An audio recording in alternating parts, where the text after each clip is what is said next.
speaking about how the Benoni, which is really the level that we should each strive to reach, the level in which we can be in full control of an animal's soul, even though it still speaks to us, even though it still has some type of life.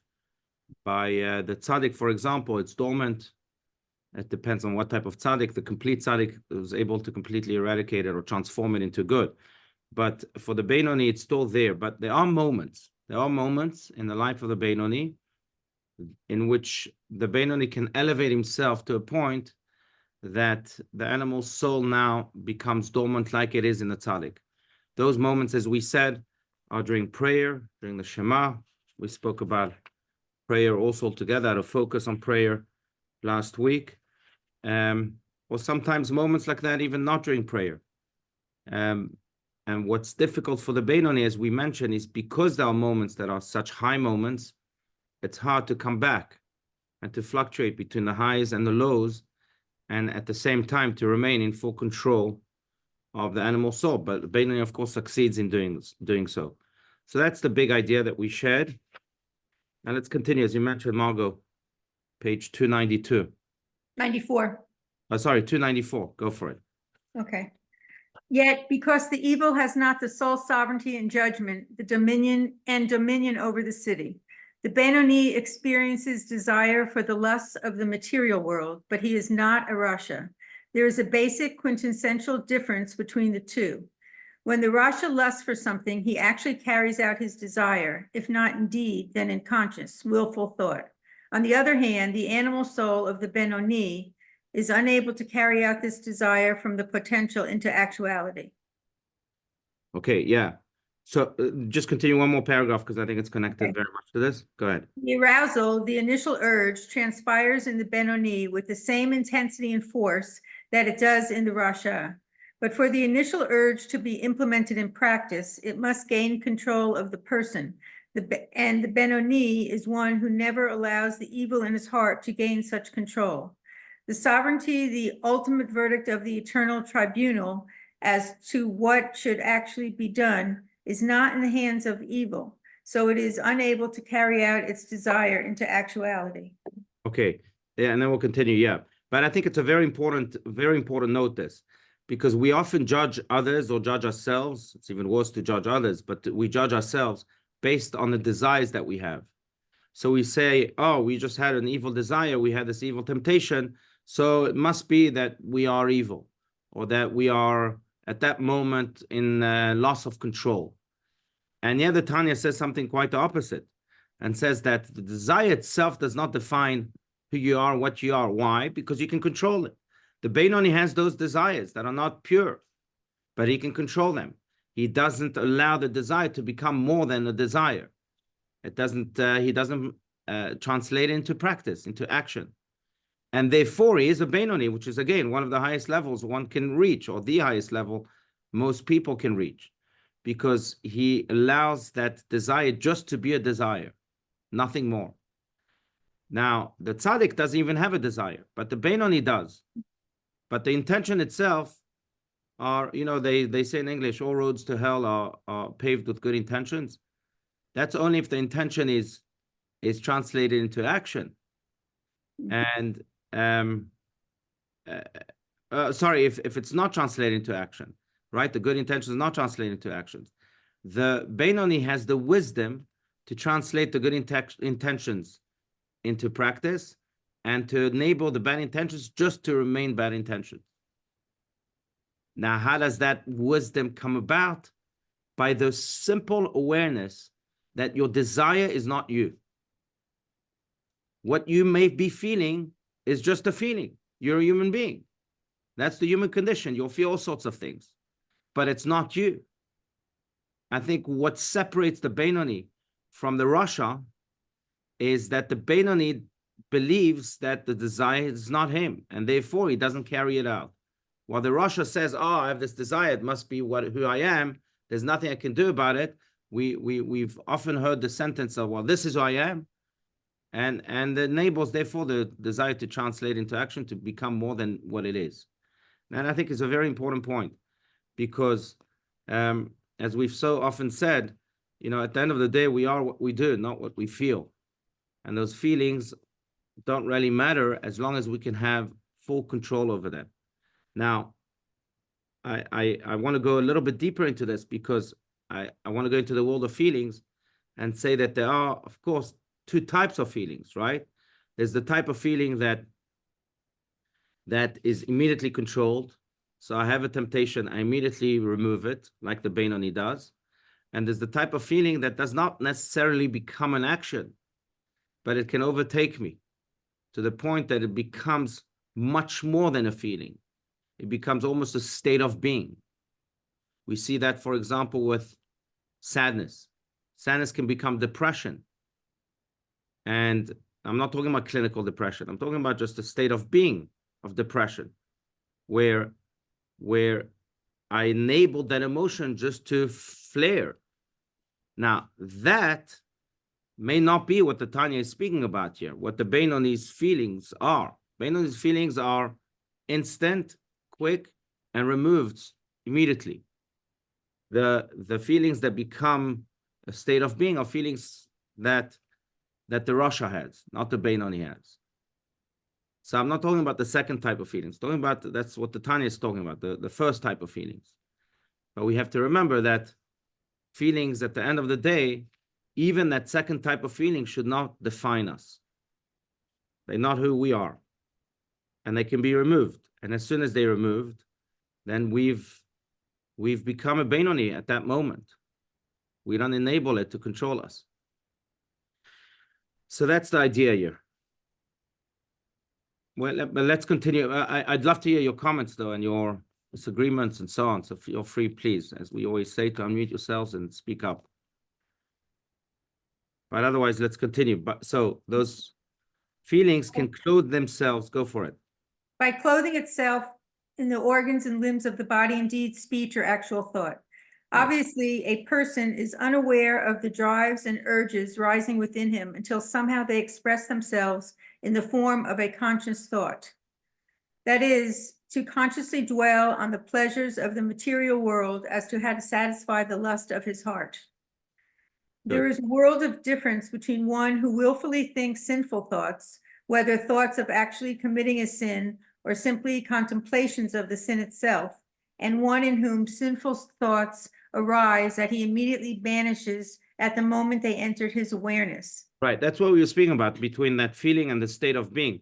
I want to add just one thing, and that is that what the Tanya says here, by clothing itself in the organs and limbs of the body, indeed, speech or actual thought. Remember the three realms of our existence. We have the thought, the speech, and the action. By the Benoni, this feeling only permeates his thought, but he's able to immediately remove it. It doesn't go to the speech, and God doesn't go into the action. What's important to notice here is the second realm, because we've been speaking about how this feeling and thought can translate into action. Very few people speak about that realm of speech that can be considered an action. It is considered indeed an action here in the context of the Tanya. And we're not too careful about it because we think speech is just speech in our society.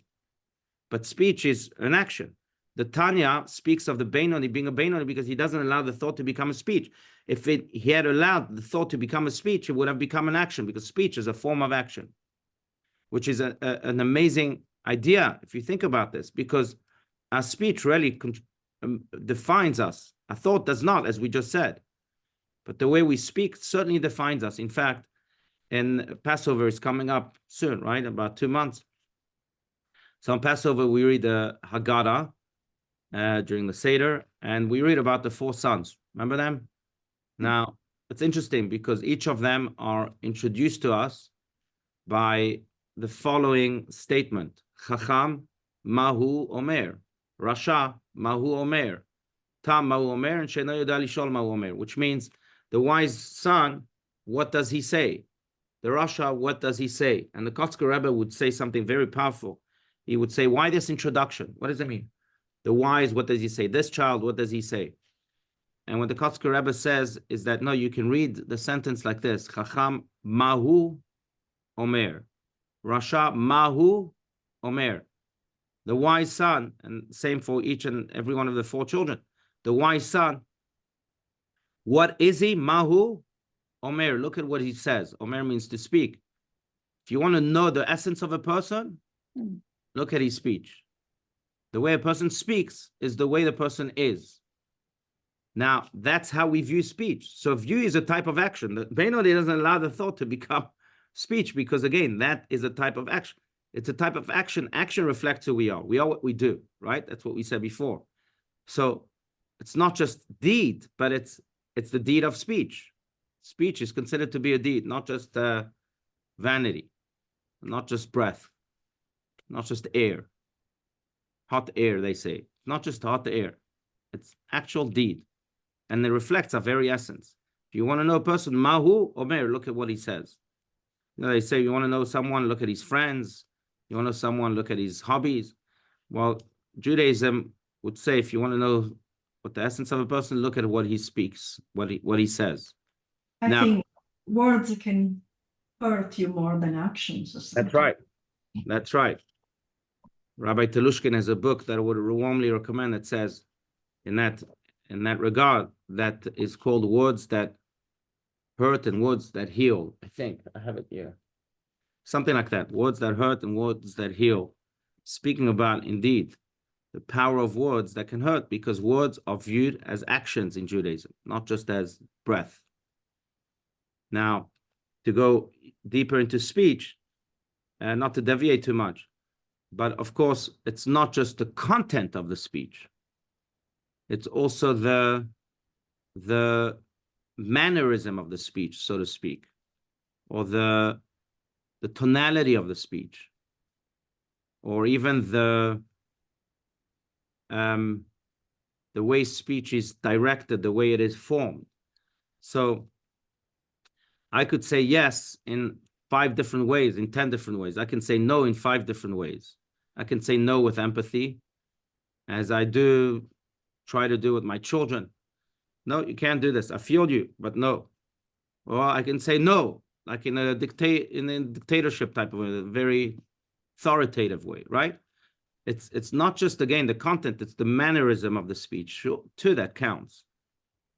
So if you really want to know someone, don't just look at what he says, but look at how he says what he says. And that also speaks volumes. But why am I saying all of this? Again, because according to the Tanya, it's considered deed.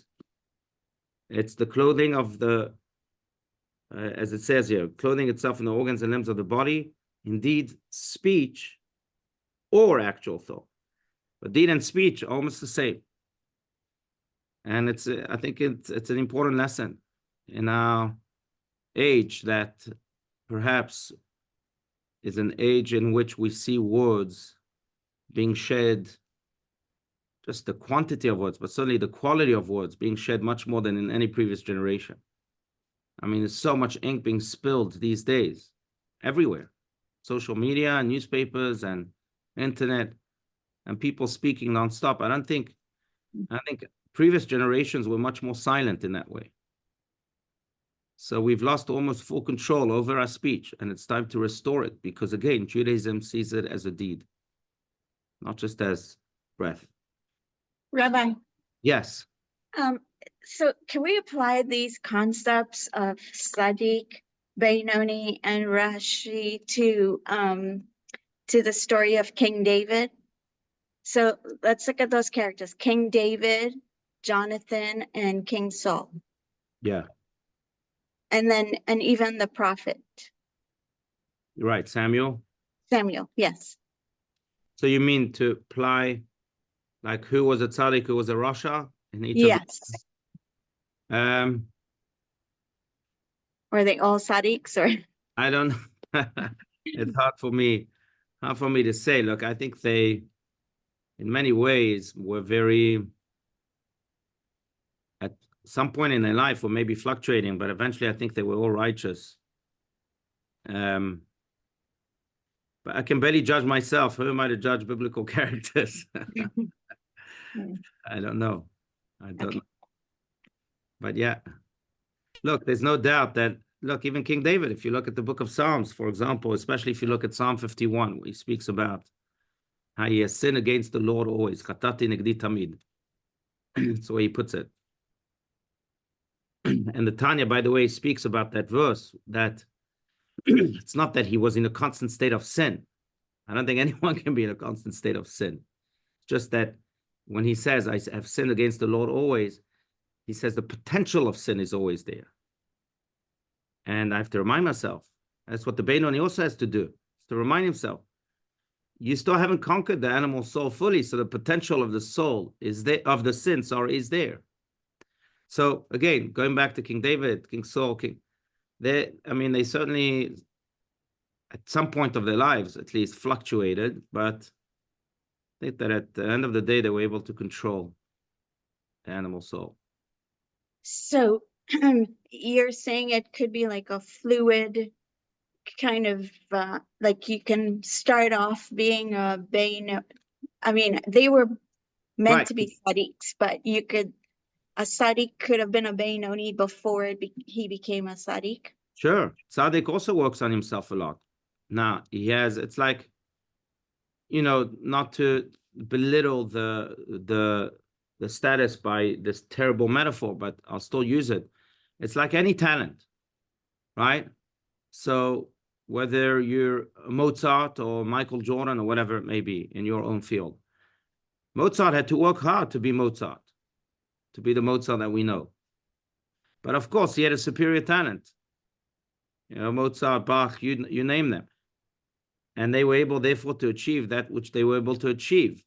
Some people might have put in the same exact amount of work and effort in their music, but they're not Mozarts. It's the same year. The tzaddik still has to work very much on himself, but he has a superior talent, so to speak, so that he can achieve the level of the tzaddik. But at the beginning, yes, sure, you had to work really, really, really hard. Now, same with the Benoni. Benoni also has to work really hard. But again, as the Tanya itself says, Ulai lekach nivra, I'm quoting the Tanya that we mentioned, I think at the beginning of this chapter, that maybe a person was created for this struggle that is constant in the Benoni. Tzaddik has different struggles because it's not necessarily struggles between godly soul, the godly soul and animal soul. It's between levels of holiness. But sometimes our mission is not to be a tzaddik. Mission is to be a Benoni, and that's what God wants of us. And we can achieve in many ways that which the tzaddik can't achieve, as we've spoken about. Yeah. I'd just like to make a comment. Please, yeah. That as parents or educators or religious leaders and psychologists, what we try to do is we try to affect changes in behavior of our children or people that we know. And in order to do that, you first have to change how they feel, their feelings. And in order to do that, you have to change how they think. And that is the sequence. Right. No, very, very well said, which is consistent with what the Tanya says, because thought influences feelings. Right? The way I think about myself is the way I feel about myself. Same with my children. They think about themselves highly, they'll feel highly, and then you've built this sense of security and confidence. But if they'll think lowly about themselves, they'll feel lowly about themselves. That's absolutely true, right? And that's why the world of thought is so important. The world of thought that influences our very sense of being. But it also, if I may just add, William, as we're speaking about here, it also journeys through the speech. The way I speak about myself will also have influence, right? If I look at myself in the mirror and I say, gosh, I'm a loser, gosh, I'm terrible, gosh, I'm a bad person, gosh, that speech will influence it. It's reflective of the thought, maybe, but speech also influences. Another thing that we haven't said today about speech, we've said it in the past, but I think that's also important. Yes, thought, I agree, William, that's a very good point. But going back to speech, we believe creates energy, creates reality. And therefore, when I say positive words, I've engulfed myself with positivity. Same, God forbid, with negativity. If I say negative words, I've engulfed myself with negativity. And that energy has an influence on me, whether I want it or not. And that's also why, again, we have to be tremendously careful about our thoughts, yes. And that's essentially important. But our speech too. Because the speech eventually will lead us to how we view ourselves and how we behave, how we do things. And will lead us also to, it's what stands in the way of us becoming Beinonis or us enabling ourselves to become Benoni. It's our choice based on our thoughts and our speech. Yeah. Good point. Okay, let's continue here. At top of 295. Yeah. Let's The go. Benoni is able to exercise such control over his person because the brain rules over the heart, as explained in Reaya Mihemna Parshat Pinchas, by virtue of its inborn and created nature. This axiom is fundamental to this chapter and to the entire book. It means that the brain, which is the seat of the godly soul, as explained in chapter 9, can control the heart, not only as a result of special training or extraordinary effort on the part of the mind, but because this is how man is created from birth, that each person may, with the willpower in his brain, restrain himself and control the drive of lust that is in his heart, preventing his heart's desire from expressing themselves in action, word, or thought, and divert his attention altogether from the craving of his heart toward the completely opposite direction. Right. So we have control over our hearts. You know, the Talmud says that Reshaim libam birshutam, that the Rasha, their hearts are in full control of them. Now, why are they in full control of them? Because maybe they legitimize and even what's the other word? Not just legitimize, but even validate the feelings of their heart, saying that this is legit and this is therefore what I'm meant to be. If I have this feeling, then let me flaunt it, let me do it, let me follow it. You know, it's interesting. I once spoke to, years ago, some 20 years ago, to, I don't know if you know Michael Medved, but just to put it on that level, Michael Medved is a movie critic. He's watched every movie under the sun. I don't know if he has the time to do that, but he once told me that it's interesting because the theme of movies from the early years of movies of Hollywood until today has completely changed. The theme once upon a time was do your duty. And now the theme has changed to follow your heart. And the example he brought was Casablanca. Casablanca is great temptation, but the person has to do his duty and he sticks to his values. And then later on, you have like The English Patient. That's the movie he brought as an example. Where if my heart feels like I have to betray, then I'll betray because my heart feels it. Follow your heart. It's interesting because our society has legitimized the heart and all of its feelings. Some feelings should be legitimized, but not all of them. What the Benoni is able to do is to analyze the heart and differentiate the good feelings from the bad feelings so that he pursues the good feelings and immediately abolishes the bad feelings. That does not legitimize them. The heart is a complex domain. And therefore the thought, going back to your comment, William, is so important in order to be able to analyze that domain. But not every feeling of the heart should be celebrated and exercised. Yeah, the Benoni, as the Tanya himself says here, which is so powerful, that he's able to divert the attention altogether from the craving of his heart towards the complete opposite direction. If it's a negative feeling, goodbye. I'm going the other way. And that's the genius of the Benoni in many ways, and that's the secret to his success too. Now, of course, you need a lot of self-introspection, contemplation. You really need to have courage too, and of resilience maybe even. But if we wish to become Benonis, then this is the pathway.